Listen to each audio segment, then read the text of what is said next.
먼저 나오는 말은 아! 하는 거예요. 그리고 이렇게 쳐다보고 뭐라 그럴까요? 아, 왜 때려? 그러지 않았어요.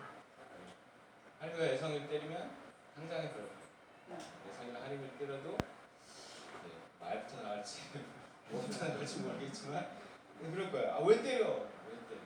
이유가 궁금한 거예요. 이유가. 그렇죠? 맞아도요. 혼나도 이유를 알아야 돼요. 이유를. 이유를 모르고 맞을 때는요.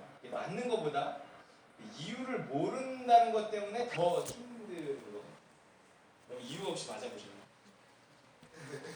예전에 박찬욱 감독의 올드보이라는 영화가 있었잖아요. 제가 얘기했지만 그냥 평범한 시민이었던 주인공이 여기 최민식이었어요. 어느 날 갑자기 이유를 전혀 알지 못한 채 사설 감방, 실제로 감방은 아닌데 감방처럼 만들어 놓고 지키는 그런데 갇혀갖고 15년이라는 세월을 거기에서 여러분 이유를 알더라도요 15년이라는 세월은 굉장히 긴 시간일 텐데 여러분이라면 어떻게 버틸 수 있겠습니까? 이유를 모르고 15년 죽을래야 죽을 수도 없고 왜? 라는 질문을 있는데 답이 없으면 우리는 굉장히 답답해. 왜? 아 왜? 아 도대체 왜? 차라리 신앙이 없는 사람이라면 운이 나빴다라든지 운명이라는 핑계를 댈 수 있을 거예요. 하지만 우리 신자들은요, 이 왜? 라는 질문에 뭔가 하나님의 대답이 있을 거라고 생각을 해요. 신앙이 좋을수록 더 그래요. 그냥 우연이겠지 이렇게 생각을 못하는 거예요. 무슨 일이 있으면 아 왜일까? 왜? 이렇게 생각을 하게 돼요.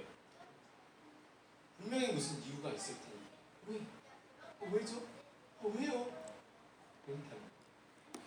하지만 우리는 왠지 이런 질문조차도 겉으로 드러내는 거를 좀 금기시해요. 왠지 좀 불경스럽게 생각이 되기 때문에 그런 것 같아요. 왜 우리 아이들이요? 아 왜요? 그러면 왜는 뭐 왜? 이게 막 그냥 이러잖아요. 왜라고 물으면 안 될 것 같은 생각이 은근히 있어요.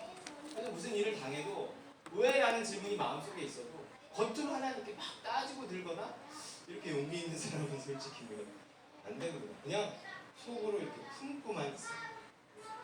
물론 하나님께 뭐 질문을 한다고 다 대답이 들리는 것도 아니에요.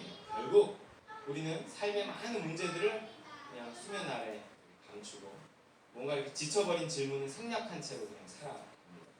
하지만 왜? 라는 질문에 대답을 듣지 못하잖아요. 물론 속으로는 왜? 내 잘못일 거야. 이렇게 생각은 있지만 그래도 명쾌한 대답을 듣지 못하고 삐져요. 사람. 덮어둔 질문의 개수만큼 우리는 하나님으로부터 점점 멀어져요. 대답을 자꾸 듣지 못하네. 그런데 왜 이런 일이 자꾸만 일어나지? 그러면 흔히 하나님에게서 이렇게 삐지고 멀어집니다. 여러분 잊지 않으신가요? 그런 게? 우리 분명히 죽을 때까지 가져가야 하는 질문이 있습니다. 죽어서 천국에 가서나 어떤 풀릴 의문들 왜에 대한 어떤 시원한 대답 천국에 가서나 여러분 이번 주에는 각종 사건과 사고들이 있었어요. 이 봉평 터널 사고는요 정말 블랙박스라는 게 있었고 생생한 동영상과 함께 끔찍함을 자아냈어요. 아 저러면 즉사하겠구나 하는 느낌이 들더라고요. 차가 이렇게 갈리더라고요 버스를. 야, 특별히 22살 4명의 동창생들이 다 아가씨들입니다. 그 죽음 정말 마음 아픈 일이었어요. 그걸 그냥 보는 사람들도요 왜 무고한 생명이요? 라고 할 텐데 정작 그 일을 당한 가족들은 얼마나 그 질문을 붙들고 씨름을 해야 하겠습니까? 우리가 세월호 사건을 끄집어내지 않는다고 하더라도 안산이라는 지역이 기독교율이 좀 높아요. 피해를 당한 가족들도 기독교인들이 좀 많습니다. 그런데 이 왜라는 질문에 스스로 답을 찾지 못하고 교회를 떠난 분들이 많다고 하더라고요. 교회가 답을 주지도 못했고 목사님이 답을 주지도 못했고 스스로 답을 찾지도 못해서 결국은 교회를 떠난 많은 분들이 있다고 합니다. 여러분 하지만 이 왜라는 질문은요 사실 지식의 문제가 아니라 마음의 문제다. 그 이유를 안다고 해결되는 게 아니에요. 마음의 문제예요. 머리가 나에게 왜일까? 라고 묻게 하는 것보다는 마음이 나에게 왜? 라고 묻게 한다는 거죠. 머리가 용납 못하는 것보다는 이해가 안 돼서 용납 못하는 게 아니라요. 마음이 용납 못하는 게 더 큰 거예요. 그러니까 왜? 라는 질문은 머리가 하는 게 아니라 마음이 하는 거예요. 우리의 마음. 머리가 한 질문은요, 논리적으로 대답을 해주면 풀려요. 하지만 이 마음이 한 질문은 논리와 상관이 없어요. 이거는요, 마음이 풀리면 그냥 해답을 얻은 거예요. 아무리 문제가 그대로 있어도요, 마음이 풀리잖아요? 그럼 그 문제는 더 이상 문제가 되지 않아요. 궁금하지도 않아요. 마음이 한 질문이기 때문에 그렇습니다. 그리고 마음은 채워질 때 풀리는 거예요. 뭔가 이 마음이 채워지면 풀리면 궁금하지 않아요. 그래서 여자가 가슴으로 질문하면 남자가 머리로 대답한단 말이에요. 그러면서 서로 이해가 되지 않는다 그래요. 우리도 하나님께 하는 질문이요, 내가 지금 머리가 하는 질문인가? 내 가슴이 하는 질문인가? 알아야 돼요. 많은 경우 우리가 필요한 대답은 이 머리를 향한 대답이 아니라 가슴을 향한 대답입니다. 그래서 가슴이 채워지고 마음이 채워지잖아요? 그러면 질문은 더 이상 소용없게 돼요. 답을 들은 거예요. 하지만 우리는요, 가슴으로 질문을 하면서 머리가 대답을 들어야 된다, 이렇게 착각을 하는 거예요. 뭔가 이 이유를 알면 내가 왜? 라는 질문을 하지 않을 것이다. 내가 이 일의 이유를 알면 내가 뭔가 속 시원히 해결될 것. 전혀 그러지 않아요. 알아도 안 풀립니다. 그럼 남편이 여러분의 질문에 논리적으로 답을 해주면 그게 답이 되던가요? 아니, 우리 아내가 필요한 건 위로와 격려, 공감, 그런 거더라고요. 제가 잘 안 돼서 그렇지 모르는 건 아니에요. 그래서 어떤 강사가 그러더라고요. 여자하고 대화할 땐 3가지 말만 잘합니다. 진짜? 대박. 이런 끝이래요. 자꾸 무슨 말을 하고 설명을 하고 이해를 시키려고 할 필요가 없다는 거예요. 여성 여러분, 진짜입니까? 진짜라고 그러더라고요. 하지만 화성에서 온 남자는요, 그게 잘 안 돼요. 자꾸 머리로 생각이 들고 설명을 해주면 이해를 시키면 끝날 거라고 생각해요. 제가 몇십 년 해봤지만 그냥 안 돼요. 아니에요. 하나님은 이걸 너무 잘 아시기 때문에, 우리에게 필요한 답이 뭔 줄 아시기 때문에 처음부터 제대로 된 답을 주시려고 하죠. 우리 머리와 논리를 만족시키려고는 안 하신다고요. 대부분 우리가 가진 문제에 대한 질문은요, 마음이 채워져 있지 않아서, 이 마음에 문제가 있어서 생긴 질문이지, 마음이 건강하고 마음이 채워져 있으면 질문하지 않아요. 마음이 채워져 있잖아요? 그러면 문제가 해결되지 않아도요, 궁금하지 않아요. 그냥 믿어요. 여러분, 뭐가 그렇게 궁금하십니까? 질문이 없어질 때까지 우린 답이 되시는 하나님의 영으로 충만해져야 됩니다. 가슴이 채워져야 돼요. 성령으로 충만해야 돼요. 그럼 질문이 사라져요. 천국에는 질문이 없어요. 언젠가 저 천국에 가서 하나님께 들으리라고 각오하고 이를 악물고 묻어둔 질문들, 오늘 여기 이곳에서 들으시기 바랍니다. 이곳에 하나님 나라가 임하잖아요. 이곳에 천국이 임하면 질문이 사라집니다. 천국이 임하면 질문이 없어요. 의문이 풀려요. 다시 말해서 사랑으로 채워지잖아요. 내 안에. 그 모든 것이 하나님의 사랑 때문이었음을 알게 되면 우리를 괴롭히던 왜? 라는 질문은 자연히 사라집니다. 근데 그게 하나님의 사랑이야. 왜요? 그게 왜 하나님의 사랑이에요? 우리는 더 질문하죠. 이게 금방 이해가 되지 않아요. 이게 하나님의 사랑임을 말해줘도 그게 답이 되지 않아요. 가슴이 채워지기 전에는 정답을 말해줘도 정답이 되지 않습니다. 그런데 그 사랑을 누가 부어주신다고요? 지난주에 말했잖아요. 우리의 가슴을 채워줘서 우리의 질문을 해결할 그 하나님의 사랑을 누가 부어주신다? 성령이 부어주신다는 거예요. 그래서 성령이 충만해지면 점차 왜? 라는 질문이 사라지게 됩니다. 내가 얼마나 충만한가를 보고 싶다면, 알고 싶다면요, 내 안에 해결되지 않은 질문들이 얼마나 많이 남아있는가를 보면 돼요. 이번 한 주도 어쩌면 이 질문과 씨름했던 한 주였어요. 왜요? 저희 어머니도 그러셨을 거예요. 하지만 충만하면 믿어지고요, 깨달아지고요, 그런 질문들이 사라져요. 여러분, 오순절날에 있었던 이 기이한 현상에 대해서 지금 베드로가 막 자기 난곳 방언으로 막 말하고 각자 배우지도 않은 외국어들을 막 하고 막 이상한 현상이 일어나니까 베드로가 11사도와 함께 서서 설명을 해주는 거예요. 오늘 본문이 그 내용이에요. 사람들의 질문에 대한 답을 해주. 사람들이 궁금하게 생각하니까 답을 해주는 거예요. 왜냐하면 성령이 임한 곳에 의문이 있어서는 안 되기 때문에. 성령이 임한 자리잖아요. 거기에 의문이 사라져요. 왜?라는 질문은 거기에 없어야 돼요. 그래서 베드로가 왠지 말해주는 거예요. 여러분, 천국은 뭔가 명쾌한 곳입니다. 성령이 임한 곳은 뭔가 이렇게 명쾌한 곳이에요. 천국에는 어두움이 없거든요.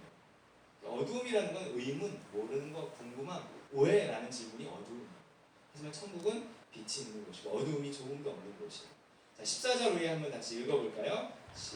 오늘 본문 14절 베드로가 시작. 베드로가 11사도와 함께 서서 소리를 높여 이르되 유대인들과 예루살렘에 사는 모든 사람들아, 이 일을 너희로 알게 할 것이니 내 말에 귀를 기울이라.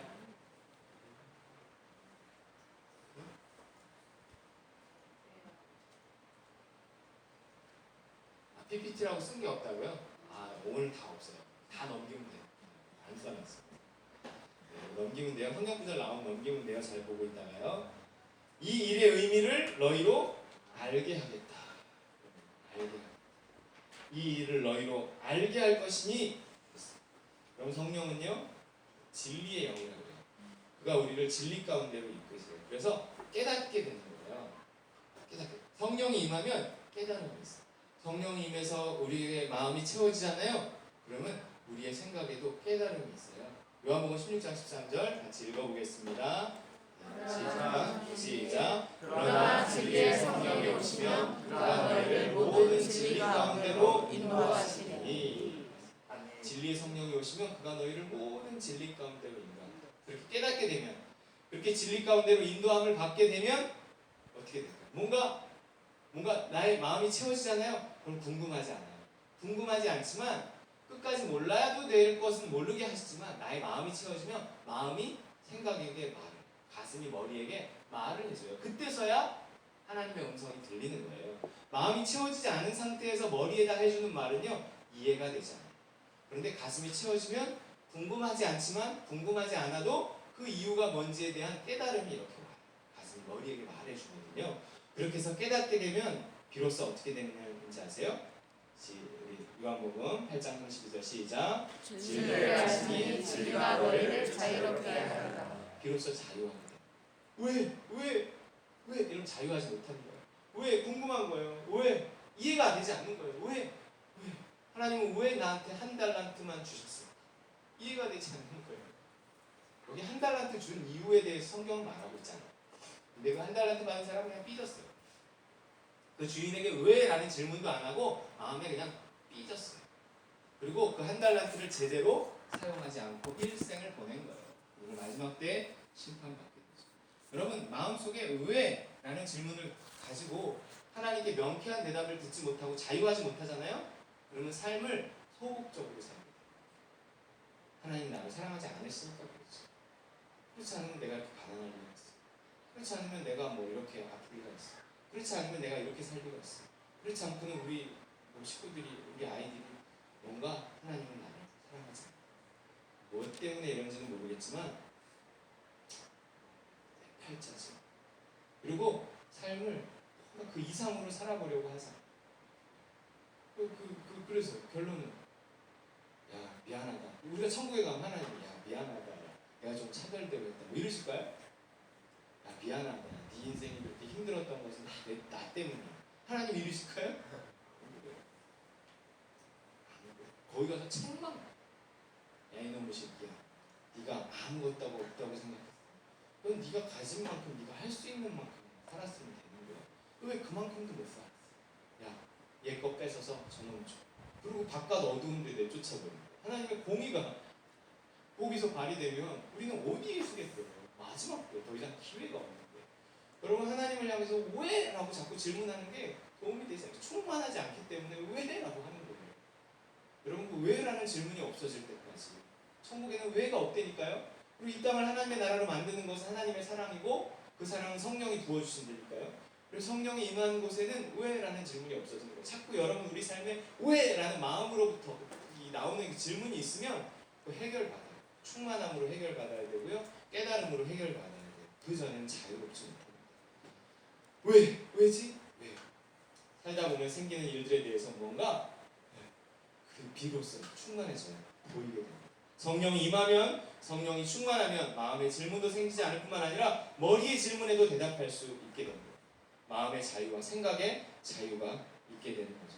분명히 먼저는 마음의 자유예요. 왜냐하면 우리의 머리는 마음에서 들리는 하나님의 음성을 들어야 비로소 자유롭게 돼요. 머리가 어디 저기에서 우주에서 들려오는 음성을 듣는 게 아니라 마음에서, 우리의 영에서 들리는 하나님의 음성을 듣는 거거든요. 그래서 우리의 영이 하나님의 영으로 채워지고 하나님의 사랑으로 채워져야 마음에서부터 들리는 하나님의 음성을 생각이 듣고 깨닫게 되고 자유하게 됩니다. 그래서 마음이 곧 내 영혼이 채워지면 채워질수록 더 잘 들리게 되고 깨달을 수 있게 되는 겁니다. 자, 우리 15절 제일 처음 해주는 말씀이 뭔지 볼까요? 시작. 내가 제 상심이 너희 생각과 같이 이 사람들이 취한 것이 아니라. 네, 이 현상을 설명해 주면서 제일 처음에 한 말이 뭐냐면 아니라. 우리가 성령을 통해서 깨닫게, 우리가 충만해지잖아요. 그래서 우리가 충만함으로부터 깨닫게 되는 첫 번째 진리는 뭐냐면 아니라. 그것이 아니야. 네가 생각했던 것과는 달라. 뭐 그런 거예요. 그 전에는 하나님이 나를 미워하나 봐, 하나님 차별대우하나 봐, 아니면 뭔가 내 팔자지, 아니면 뭔가 내가 잘못해서 이럴 거야 하는, 내가 그냥 가지고서 그냥 더 이상 질문하지 않았다. 그리고 그냥 수면에 이렇게 묻어뒀던 그런 질문에 대해서, 그런 생각들에 대해서 하나님 먼저 아니다. 네가 생각했던 그런 이유 때문에 아니다. 그러면 깨달음이 오는 거야. 아, 그동안 내가 생각을 잘못했구나. 아, 내가 벌을 받아서 그렇게 된 게 아니야. 평생 난 그것을 하나님의 저주라고 생각했는데 아니구나. 그것이 축복이야. 내가 약한데, 내가 이렇게 태어난 거야. 내가 가난한데, 내가 머리가 좋지 못한 거야. 내가 이런 집안에 태어난 거야. 하나님의 불공평이 아니라 오히려 선물이었고. 그럼 우리 분명 천국에 가면 이런 말들을 하게 될 거예요. 간증이 넘치는 곳이 천국이고요, 감사가 넘치는 곳이 천국이에요. 그 천국을 앞당겨야 된다고. 앞당겨서 이곳에서 하나님의 영으로 충만해지고 하나님의 사랑으로 충만해지면 왜 그런지가 보이는 거예요. 아, 그게 저주가 아니라 축복이야. 내가 그것을 통해서 하나님을 만나고 그러지. 내가 그것을 통해서 더 하나님께 매달린 것을, 오늘 나된 것은 정말 하나님의 은혜구나. 그럼에도 불구하라는 말이, 그리 아니하실지라도 하는 말이 나오는 곳이 천국입니다. 여러분, 그 천국이 오늘 여러분의 삶에 임하시기를 주의 이름으로 축원합니다. 네. 여러분, 바울도요 아팠어요. 그 대사도가 아팠다니까요. 어디가 아팠는지 정확히 알 수 없지만 지병이 있었어요. 자기가 가진 지병 때문에 전도와 사역에도 차질이 있었던 것이 분명합니다. 그래서 하나님께 3번이나 기도했다고 나오는데 아마도 작심하고 막 금식하고 간절히 이 병을 낫게 해달라고 기도했던 게 아닌가 싶어요. 바울의 손수건만 갖다가 병자에게 올려 병이 치료됐다고 하는 사람인데 정작 본인은 간절히 기도해도 낫지 않는 병이 있었다는 거예요. 낫지 않았어도 그가 응답받지 못한 것은 아니었어요. 해결받지 못한 것은 아니었어요. 하나님은요 그의 마음을 채우셔서 하나님을 신뢰하게 했고요, 그 기도 끝에 그의 머리에 이런 음성이 들렸다고 해요. 고린도후서 12장 9절이에요. 시작. 나에게 이르시기를 내 은혜가 내게 좋도다. 이는 내 능력이 약한 데서 온전하시리라 하신지라. 그러므로 도리어 크게 기뻐함으로 나의 여러 약한 것들에 대하여 자랑하리니 이는 그리스도의 능력이 내게 머물게 하려 합니다. 할렐루야. 네. 이 말씀이 여러분 우리의 약함과 우리의 가난과 우리의 없음에 대한 대답이 되시나요? 네. 대답이 돼야 되는데 우리의 머리는 아직 이 말씀을 받아들일 준비가 되지 않았다는 거예요. 그만큼 우리의 가슴이 성령으로 하나님의 사랑으로 채워지지 못했기 때문에 그렇습니다. 하나님의 사랑으로 채워지면 이 말씀이 우리의 대답이 돼요. 근데 어느 날 정말 이 말씀이요, 원래 알고 있었던 어떤 말씀이 마치 처음 본 것처럼 나에게 깨달음으로 다가올 때가 있어요. 어디가 채워질 때? 가슴이 채워질 때. 이 말씀처럼 마음에 기쁨과 함께 도리어 크게 기뻐합니다. 그렇습니다. 어떤 말씀이 내 말씀으로 나를 향한 하나님의 음성으로 다가오고 내 영의 기쁨으로 채워지면 그 다음은 뭐가 될까요? 넘겨주세요. 2번 넘겨주시면 돼요. 마음에 기쁨이 오고 그러면 뭐가 나와요? 빨간 글씨만 읽어볼까요? 시작. 나의 여러 약한 것들에 대하여 자랑하느니. 여러분 자기가 아프다는 사실을 자랑해 본 적 있나요? 아프다 나은 거 말고. 자기가 가난하다는 것에 대해서 자랑해 본 적 있어요? 뭐 가난을 벗어난 자랑 말고. 하나님이 나를 자기 곁에 하나님이 나를요 하나님 곁에 더 가까이 두시려고 나에게 가난을 허락하셨다. 병을 허락하셨다. 이 사고를 허락하셨다. 여러분 이런 자랑은요 자랑 자체가 이해가 되지 않습니다. 그 자랑하는 사람의 수준이 되지 못하면 자랑 자체가 이해가 되지 않는 거예요. 만일 누군가의 자랑이 이해가 갈 뿐만 아니라 부럽기까지 하다면 당신은 그 수준인 거예요. 여러분 어떤 세상 사람이 자기가 돈 번 거, 자기 자식 자랑 막 이런 거 하면 마음에 막 부럽고 한쪽으로 하나님이 원망되고 막 이러잖아요. 우리 그냥 그 사람의 수준인 거예요. 그 사람이 불쌍해야 돼요. 그리고 난 다른 자랑. 너는 있음을 자랑하냐? 나는 없음을 자랑하는 거예요. 예를 들면 이 수준이 다르다는 얘기예요. 막 부럽고 막 배 아프고 이러면 같은 수준인 거예요. 여러분 자랑이 달라질 때 그는 다른 사람입니다. 무엇을 가장 소중한 것으로 여기느냐? 건강을 잃고 명예를 잃고 직업을 잃고 돈을 잃었어도 그 덕분에 내가 겸손해질 수 있었고 깨달을 수 있었고 하나님을 더 가까이 만날 수 있었다. 이렇게 고백하고 자랑할 수 있으면 그는 잘한 거예요. 예전에 어떤 교회에서 어떤 분이 동네가 개발되면서 크게 땅을 팔아갖고 벼락부자가 됐어요. 그래서 그걸 물려받았어요 부모님한테. 그래서 그거를 가지고 사업을 크게 했어요. 그러고 다 한순간에 날렸어요. 30억을 날렸어요. 그러고 나서 그분이 정말 세상 아무 소용없다는 걸 깨닫고 뒤늦게 나이가 한 50대 됐을까? 40대가 50 됐을까? 그리고 이렇게 신학을 하시면서 그분이 한 말이 뭐였냐면 나는 30억을 들여 하나님을 만나 이렇게 얘기를 하시더라고요. 네. 이게 그때 자랑이었을지 아니었을지는 잘 모르겠는데 하여튼 아주 예전의 기억이에요. 그분의 말이 기억이 납니다. 여러분 이런 건 굉장히 어려워요. 그래서 그런 일이 일어났을 때 금방 나는 아파서 이 아픔을 통해 하나님을 만날 거야 이러고 자랑한다? 그건 정말 어려운 일이에요.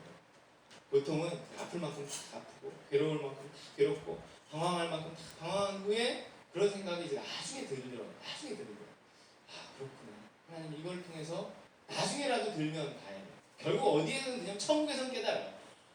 그랬군요. 천국에 가잖아요. 그럼 그때 그게 하나님이 하신 일이었군요. 그때 그걸 알았으면 내가 그 남은 인생을 그렇게 후회하고 원망하며 살지 않았어. 근데 그 천국을 좀 앞당기자고요. 여기서 충만하잖아요. 그러면 보여요. 충만하지 못하면 다 남의 원망을 줘. 너 때문이지. 머리가 굴러가요. 네가 이러니까 내가 이런 거지. 머리가 굴러가요. 근데 충만하면 이게 충만하고 채워지잖아요. 그러면 머리가 가슴에 말을 타. 그러면 내 잘못이지. 그래. 나 때문이지. 내가 그랬기 때문에 그렇지. 미안하다고. 이런 생각이 들죠. 늘 이런 생각이 들면 참 좋은데 늘 우리 이렇게 충만하기가 정말 어렵습니다. 자, 우리 15절 다시 한번 볼까요? 시작. 때가 제30이 너희 생각과 같이 이 사람들이 취한 것이 아니라 하는 거예요. 여러분 아니라 하는 음성을 들을 수 있어야 돼요. 그냥 우연이 아니라 그냥 사고가 아니라는 거예요. 하나님의 뜻 없이 말씀의 근거 없이 일어난 일이 아니라 거기에 하나님의 섭리가 있고 계획이 있고 하나님의 준비된 말씀이 있고 예언이 있다는 거예요. 그래서 그 뒤에 나오는 말씀이 이 사건이 어떤 말씀을 근거로 일어난 일인가 어떤 예언을 따라 일어난 일인가를 설명하고 있는 거예요. 볼까요? 긴 거예요. 제가 읽을게요. 시작. 같이 읽을게요. 시작. 이는 곧 선지자 요엘을 통하여 말씀하신 것이니 일렀을 때 하나님이 말씀하시기를 말세에 내가 내 영을 모든 육체에 부어주리니 너희의 자녀들은 예언할 것이요 너희의 젊은이들은 환상을 보고 너희의 늙은이들은 꿈을 꾸리라. 그때 내가 내 영을 내 강도와 종들에게 부어주리니 그들이 예언할 것이요 또 내가 위로 하늘에서는 기사를 아래로 땅에서는 징조를 베풀리니 곧 피와 불과 연기로다. 주의 크고 영원한 날이 이르기 전에 해가 변하여 어두워지고 달이 변하여 피가 되리라. 누구든지 주의 이름을 부르는 자는 구원을 받으리라 하였느니라. 아멘. 있어야 할 일이 있는 것이다. 여러분 우리의 가슴이 채워지잖아요. 그럼 하나님 말씀이 생각나고요. 아 이게 그 말씀에 따른 일이구나. 회개를 하게 되더라도 그 말씀에 따라 회개하게 되고 그 말씀을 따라 깨닫게 되고 그 뭔가 이렇게 깨달음이 생겨요. 그래야 비로소 자유해집니다. 뜻이 하늘에서 이루어진 것 같이 땅에서도 이루어집니다. 이 하나님의 계획과 섭리 가운데 있었던 일이 그냥 우연이 아니고 내가 단순히 뭘 잘못해서라기보다는 하나님의 섭리 가운데 날 회개시키려고 날 깨닫게 하려고 하나님 날 잘하게 하려고 하신 일이고 하는 게 우리의 가슴이 채워질 때야 비로소 우리의 생각 속에 이게 떠오른다는 거예요. 요한복음 14장 26절 이게 성령이 하시는 일이에요. 성령이 하시는 일. 하나님의 사랑을 부어줄 뿐만 아니라 성령이 우리의 가슴에 대해서는 하나님의 사랑을 부어주시고 우리의 생각에 대해서는 그것이 사랑임을 깨닫게 하시는 일을 하시는 거예요. 그래서 읽어볼까요? 다음 시작. 형제 두 마리가 낫살림을 달리지 않느냐. 그러나 너희 아버지께서 허락하지 아니하시면 그 하나라도 땅에 찌지 아니하리라. 여러분 참새 한 마리의 삶과 죽음에도 관여하신다면 우리 자녀들의 삶에 얼마나 더 깊이 관여하시겠어요? 성령이 임하시면 성령이 충만하면 하나님의 은혜와 사랑이 우리 마음을 채우면 우리에게 일어나는 일들이 말씀을 근거로 해석되는 거예요. 깨달음이 있고 자유가 있고 기쁨이 있어요. 이처럼 하나님의 성령은요 우리에게 하나님의 사랑을 부어주실 뿐만 아니라 깨닫게 하시는 거예요. 하나님의 뜻을 알려주시는 분이에요. 요한복음 14장 26절 시작. 보혜사 곧 아버지께서 내 이름으로 보내주실 성령 그가 너희에게 모든 것을 가르치고 내가 너희에게 말한 모든 것을 생각나게 하리라. 우리 지난 시간에 하나님의 성령은 하나님의 영이고 사랑의 영이고 우리의 가슴을 사랑으로 채워준다고 했어요. 그러면 하나님 우리 생각을 가르치시고 생각나게 하시는 게 깨닫게 하시는 게 또한 성령이 하시는 일이라는 겁니다. 여러분 가야 할 바를 알지 못하겠다면 기도하세요. 가르쳐 주세요. 왜 이런 일이 일어나는지 모르겠다면 기도하세요. 성령께서 여러분을 가르치시고 깨닫게 하시고 인도하실 것입니다. 먼저는 그것이 아니다 라고 말씀하실 거고요. 그 다음에 이것이 맞다 라고 말씀하실 거예요. 그 길이 아니다 라고 말씀하실 거고요. 그 다음에 이 길이 맞다 라고 말씀하실 거예요. 여러분 오늘도 성령을 사모하고 충만해지시기 바랍니다. 충만해져서 천국을 누리시기 바라요. 그 천국에서 우리 삶의 모든 문제는 해석되고 해결될 겁니다. 가슴을 채우고 머리를 채워서요. 오늘도 감사한 하루, 이겨내는 하루, 살아있는 하루하루 살아가시기를 주의 이름으로 기도합니다. 우리 주신 말씀 기도하기로 원합니다.